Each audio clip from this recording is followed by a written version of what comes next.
Assalamu alaikum wa rahmatullahi wa barakatuh. Today in this video we are going to learn about verb in details. दोस्तों आज की इस video में हम बात करेंगे और हम ये सीखेंगे कि वर्ब क्या होता है, वर्ब की कितनी शक्लें होती है, वर्ब के कितने फॉर्म्स होते हैं, what is the definition of verb, which is everything we are going to learn about verb in this video right now. जैसा कि दोस्तों जानते हैं कि आज ये डे 4 है, जैसा कि आप यहाँ देख रहे हैं। दोस्तों चलिए हम अपनी बात को शुरू करते हैं और वीडियो को समझते हैं और आज के सबक को बड़ी गहराई और गहराई से समझ लेते हैं। लेकिन उससे पहले मैं आपको ये बता दूं कि वर्ब की डेफिनेशन क्या है, वर्ब की तारीफ क्या है।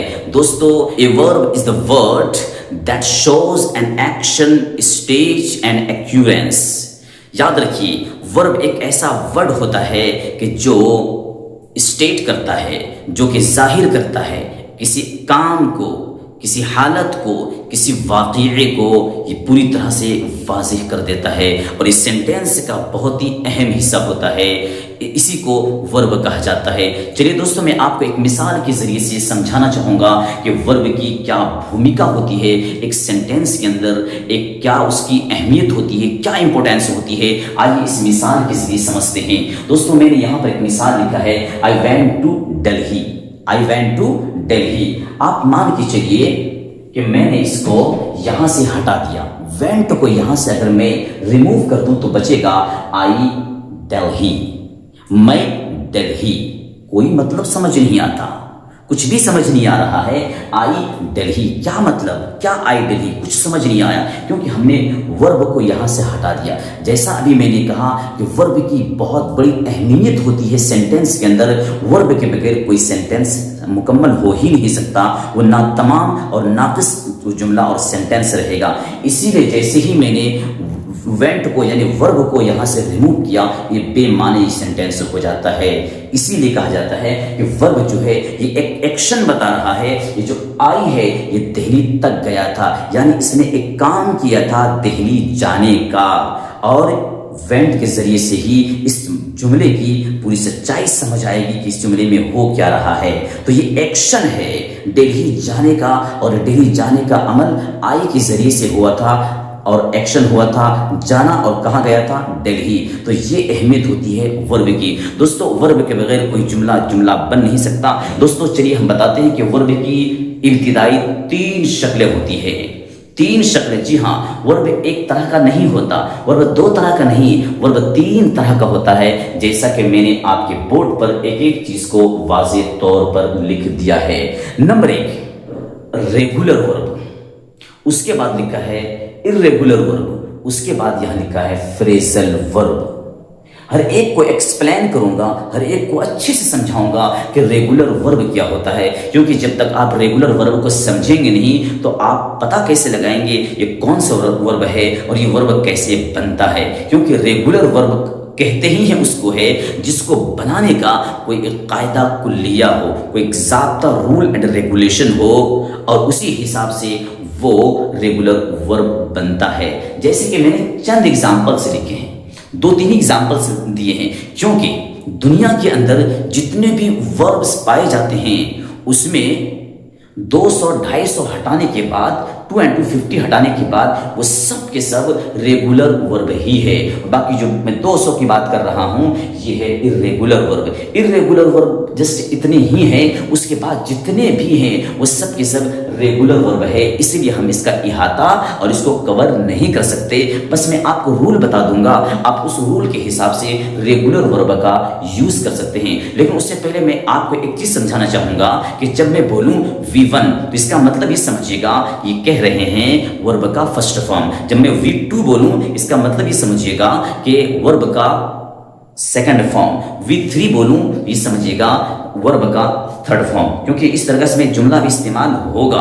इसलिए मैंने कह दिया V1 से मुराद वर्ब का फर्स्ट फॉर्म, V2 से मुराद वर्ब का सेकंड फॉर्म, V3 से मुराद वर्ब का थर्ड फॉर्म। चलिए हम शुरू करते हैं। रेगुलर वर्ब कहते उसको हैं कि जिसको V1 से V2 और V3 बनाने का कोई कायदा और कुल्लिया हो। जैसा कि आप देखिए कि आस्क, ये V1 है, लेकिन V2 और V3 बनाने का सिंपल कायदा ये है कि जिस वर्ब के लास्ट में ई ना हो तो उसके अंदर ई और डी जोड़ दीजिए। जैसा कि ये आस्क है, इसके अंदर इसके लास्ट में ई तो नहीं है, तो लिहाजा ई और डी का इजाफा कर देंगे और कहेंगे आस्क्ड। आस्क्ड V2 भी बन जाता है, V3 भी बन जाता है।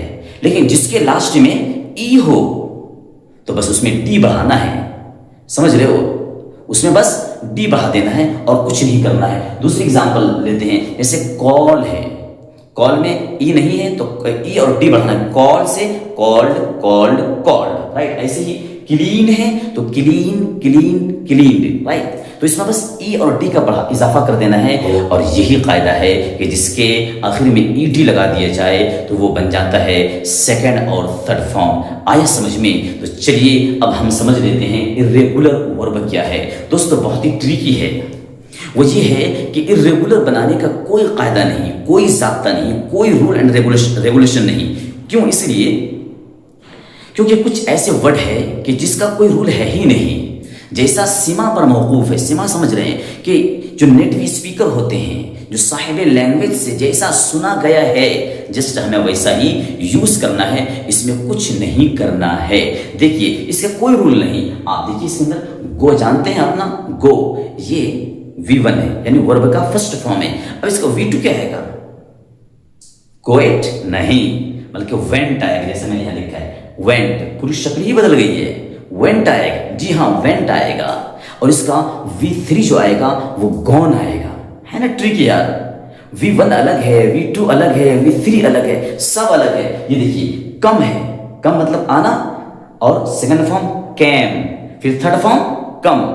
फर्स्ट और थर्ड बराबर है, एक जैसा है, लेकिन सेकंड फॉर्म से बदल जाता है। तो ये है ट्रिकी। जैसे स्लैप, स्लीप है, स्लीप मतलब सोना, उसका थर्ड फॉर्म स्लैप्ड, और ऐसे ही थर्ड फॉर्म भी है स्लैप्ड। पूरी लिस्ट है, मैं आपको समझने के लिए, आपके आसानी के लिए मैं डिस्क्रिप्शन बॉक्स में डाल दूंगा, आप वहां से उठा लीजिएगा और इसको बहुत मेहनत से इसको आपको याद कर लेना है, क्योंकि ये बड़े मुश्किल से मिलते हैं। और मैं आपको बने बनाए तीनों फॉर्म दे दूंगा इर्रेगुलर वर्ब का, आपको डिस्क्रिप्शन में जाके चेकआउट कर लेना है। ओके, तो मैं समझता हूं कि ये जो 150 से 200 वर्ड है ये इर्रेगुलर वर्ब है। इसके अलावा जितने भी वर्ब है वो जस्ट रेगुलर वर्ब है, और कुछ वर्ब ऐसे हैं जो मैंने यहाँ लिखे हुए हैं। आप देखिए ये तीसरा वर्ब की तीसरी शक्ल जो है, जो तीसरी किस्म है वो है फ्रेजल वर्ब। ये क्या होता है फ्रेजल वर्ब? देखिए यहाँ भी मैंने इसको एक्सप्लेन किया है, मैंने आपके आसानी के लिए यहाँ पहले से लिख के रख दिया है। देखिए यहाँ पर एक लफ्ज आता है गेट, देख रहे हैं गेट। गेट का मतलब लाना पाना, ये माना होता है पाना हासिल करना, राइट। लेकिन यहाँ गेट के साथ अगर कोई प्रीपोजिशन लग जाएगा, कोई एडवर्ब लग जाएगा, तो इसका माना पूरी तरह से चेंज हो जाता है। समझ रहे हो ना? ये देखिए गेट अप, गेट का मतलब है हासिल करना पाना। जैसे उसके साथ यूपी अप लगा तो इसका माना हो जाता है अब उठना, बेदार होना।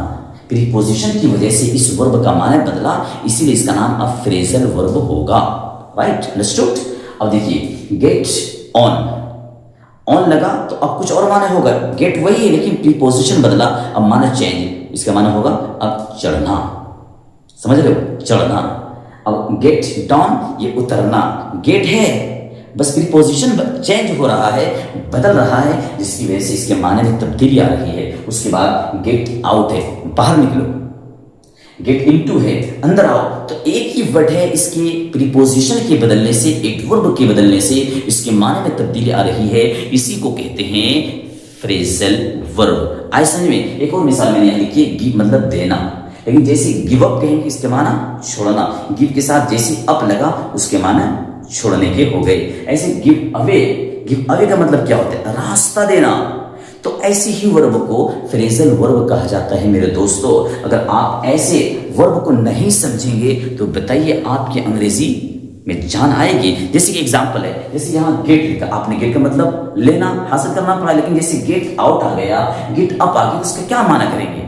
इसीलिए मैं डिटेल में आपको बता रहा हूँ, इसीलिए पूरी कुंडली खोल रहा हूँ और आपको पूरी हकीकत समझा रहा हूँ कि कैसे अंग्रेजी डीप में जाके सीखनी है और उसका क्या फायदा होगा। मैं समझता हूँ ये तीनों चीजें आपको समझ आ गई होगी, क्योंकि यहाँ तीनों मैंने वर्ब की किस्में बताई है। अब हम ये जान लेते हैं वर्ब के कितने फॉर्म्स होते हैं, जल्दी से देख लेते हैं। ये V1, V2, V3, V4, V5। जैसे कि मैंने कहा था कि वर्ब की 5 शक्लें होती है, फॉर्म्स वर्ब के 5 होते हैं। तो देखिए V1 है, V2 है, V3 है, V4, V5। अभी मैंने बताया कि V1 से मुराद वर्ब का फर्स्ट फॉर्म, V2 से मुराद वर्ब का सेकंड फॉर्म, ऐसे ही, ठीक है। तो देखिए यहाँ एग्जांपल समझ लीजिए, V1 क्या होता है। नॉर्मली आप जो भी वर्ब बोलते हैं ना, जो सुनते हैं ना, वो अमूमन V1 होता है, वर्ब का फर्स्ट फॉर्म होता है। जैसे कि कॉल है, स्पीक है, आस्क है, टीच है, रीड है, स्लीप है, मेक है, सी है, ये सब के सब V1 है, राइट। लेकिन V1 तो कॉल है, लेकिन जब V2 बनेगा तो इसमें ईडी लग जाएगा, है ना, ईडी लग जाएगा, क्योंकि ये ऊपर वाली जो मिसाल है ये मिसाल है रेगुलर वर्ब की, तो इसमें V2 बनाते वक्त ईडी लग जाएगा, ऐसे ही V3 बनाते वक्त भी ईडी लग जाएगा। लेकिन चौथा फॉर्म है ING वाला, इसमें ING का यूज होगा, देख रहे हैं ING कॉलिंग। V5 जो होगा वो होगा कॉल्स, यानी कि V1 जो था उसके लास्ट में S लगा देना है तो V5 बन जाएगा और होगा कॉल्स। तो ये तो था रेगुलर वर्ब जो कि आसान लग रहा था। अब देखिए ये इर्रेगुलर वर्ब की मैंने मिसाल दी है, वो क्या मिसाल है आप देखिए।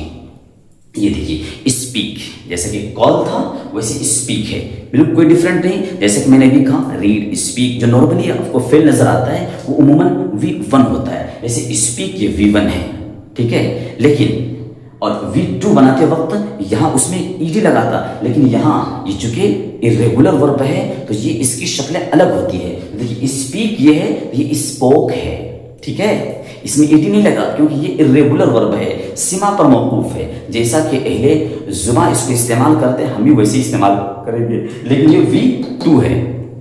अगली मिसाल स्पोकन, ये V3 है, समझ रहे हो ना, इसमें ईडी नहीं लगा बल्कि स्पोकन हो गई। ऐसे ही फोर्थ एग्जांपल जो है वो स्पीकिंग, फोर एग्जांपल सेम होगा और 5 एग्जांपल भी बिल्कुल सेम होगा, स्पीक्स होगा, समझ रहे हो ना। फर्स्ट वाले में, लास्ट वाले में और फर्स्ट वाले में बस इतना फर्क है कि पहले में S नहीं लगेगा, लास्ट वाले में S लगेगा, राइट। V1 से V5 तक और वर्ब की तमाम शक्लें, वर्ब की तमाम फॉर्म्स मैंने आपको समझा दिया है। अगर फिर भी कोई डाउट रह जाता है कमेंट कीजिएगा कि ये बात समझ में नहीं आई, मैं प्रॉपर रिस्पॉन्ड दूंगा। अगर कहीं कोई परेशानी इंग्लिश सीखने में आ रही है, कोई दिक्कत आ रही है, आप मुझे ज़रूर बताइए, मैं which is everything I will explain to you. दोस्तों मैं हूँ आपके लिए, आपको समझाने के लिए, बस आप हमें सपोर्ट कीजिए, मैं आपको सपोर्ट करूंगा।